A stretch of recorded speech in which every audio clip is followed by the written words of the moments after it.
அண்மை செய்தி வெளியாக இருக்கிறது. விளம்பர அரசுக்கு எதிராக தற்போது தூய்மை பணியாளர்களுடைய போராட்ட காட்சிகளை பார்த்துக் கொண்டிருக்கிறோம். சென்னை எழும்பூரில் உள்ள ராஜரத்னம் ஸ்டேடியம் முன்பு விளம்பர அரசுக்கு எதிராக தூய்மை பணியாளர்களுடைய போராட்டம் தொடர்ந்து கொண்டிருப்பதை தற்போது நாம் அண்மை செய்திகளாக பார்த்து கொண்டிருக்கிறோம்.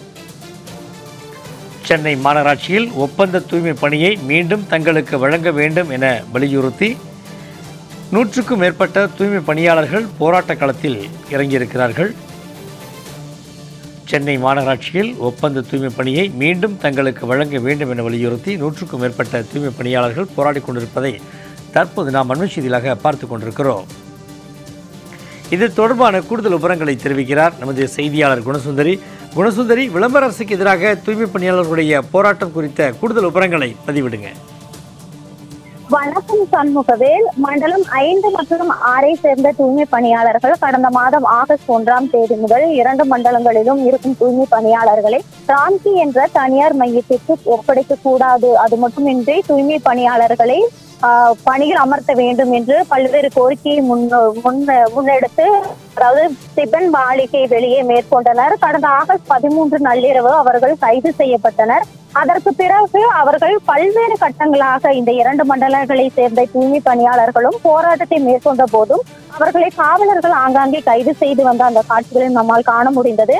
குறிப்பாக இந்த சில நாட்களுக்கு முன்பாக மெரினா கடற்கரையில் இறங்கி தூய்மை பணியாளர்கள் போராட்டத்தில் ஈடுபட்டாங்க. தங்களது உயிரை கூட பணயம் வைத்து தங்களின் கோரிக்கையை முன்வைத்து போராட்டத்தில் ஈடுபட்டனர்.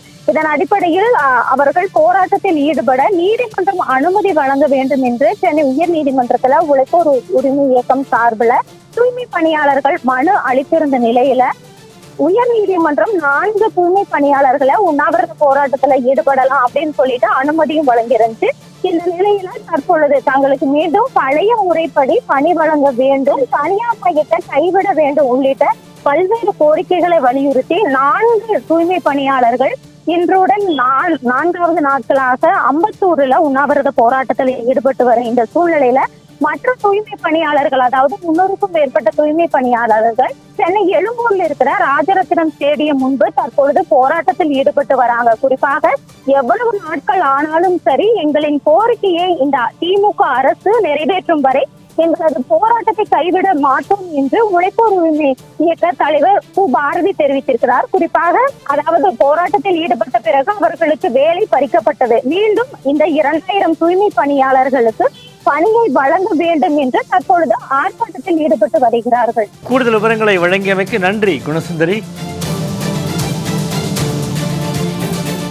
ஏற்கனவே சென்னை உயர்நீதிமன்ற தீர்ப்பின்படி 13 நாட்கள் அறவழியிலே போராட்டம் நடத்திய தூய்மை பணியாளர்களை காவல்துறை அத்துமீறி தாக்கி கைது செய்து வெளியே அனுப்பியது, அந்த போராட்டத்தை நடத்த விடாமல்.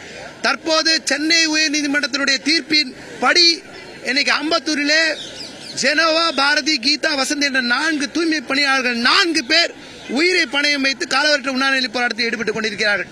தேர்தல் வாக்குறுதி 153, 285 படியும் நீங்கள் பணியந்திரம் செய்யுங்கள் என்ற கோரிக்கையை முன்வைத்திருக்கிறார்கள். அதையும் விட தற்போது குறிப்பாக 31/7/2025 நாங்கள் என்ன வேலை செய்தோமோ பணியந்திர கோரிக்கையை நீதிமன்ற தீர்ப்புக்கு வைத்துவிட்டு நாங்கள் உடனடியாக சென்னை மாநகராட்சியின் கீழ் பணியில் வேலை செய்ய தயாராக இருக்கிறோம் என்று தொழிலாளர்கள் தயாராக இருக்கிறார்கள். 23 முறை கைது, 13க்கு மேற்பட்ட 23க்கு மேற்பட்ட முறை கைது, 13க்கு மேற்பட்ட பொய் வழக்குகள் பலதையும் தாண்டி இன்னைக்கு தூய்மை பணியாளர்கள் 112வது நாளிலே போராட்டத்தில் ஈடுபட்டுக் கொண்டிருக்கிறார்கள். அவர்கள் இன்னைக்கு உயிரை பணயம் வைத்து போராடி கொண்டிருக்கிறார்கள். தமிழ்நாட்டிலே காலவரற்ற உண்ணாநிலை போராட்டம் இன்றைக்கு தூய்மை பணி அரங்கத்திலிருந்தே நடக்கிறது. மாண்பு முதல் இந்த பிரச்சனை தலையிட்டு தீர்வு காண வேண்டும். இதற்கு நகராட்சி நிர்வாக முதன்மை செயலாளர் கார்த்திகேயன் அவர்கள், சென்னை மாநகராட்சி ஆணையர் குமரகுருபரன் அவர்கள், மேயர் அவர்கள், துணை மேயர் அவர்கள், உள்ளாட்சித்துறை அமைச்சர் கே நேரு அவர்கள், அறநிலையத்துறை அமைச்சர் சேகர்பாபு அவர்கள், இவர்கள் தடைகளாக இல்லாமல், இவர்கள் விலகி ராம்கி பக்கமாக இல்லாமல் முதல்வர்கள் கை கொடுத்து உங்களுடன் ஸ்டாலின் என்பதை, நான் உங்களுடன் தூய்மை பணியாளருடன் ஸ்டாலின் என்பதை அறிவிக்க வேண்டும். அறிவித்து இந்த பிரச்சனைகளை தீர்வு காணத்துக்கு கொண்டு வர வேண்டும்.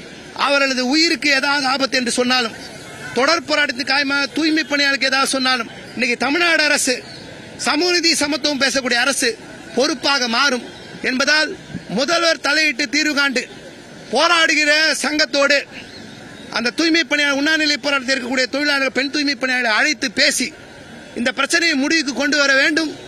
எங்கள் தொழிலாளர்களுக்கு சென்னை மாநகராட்சியில் மீண்டும் பணி வழங்க நடவடிக்கை எடுக்க வேண்டும் என இந்த 4 உண்ணாநிலை போராட்ட தொழிலாளர்களுக்கு ஆதரவாக நடக்கக்கூடிய ஆர்ப்பாட்டத்தின் வாயிலாக கேட்டுக்கொள்கிறோம்.